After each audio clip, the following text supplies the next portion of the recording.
السلام علیکم ورحمۃ الله تعالی وبرکاتہ. حامد و مسلم وبعد.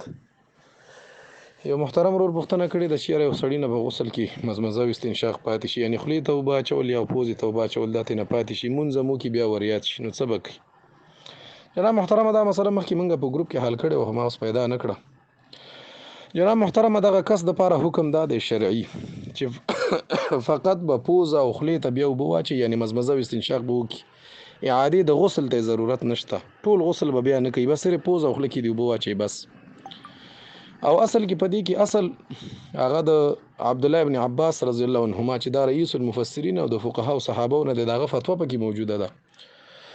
اللباب في الجمع بين السنة والكتاب کې دغه قول را نقل کړی، اذا نسي المزمزة والاستنشاق ان كان جنوبا اعاد المزمزة والاستنشاق واستأنف الصلاة. بیا دی وی وكذلك قال ابن عرفة وإلى هذا ذهب الثوري رحمه الله تعالى.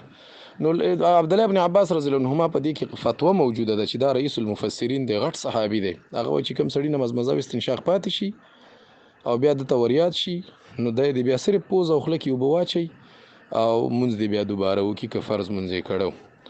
نو په دې کې د امام محمد ابن حسن شیبانی د اصل د مبسوط حواله پکې موجوده و.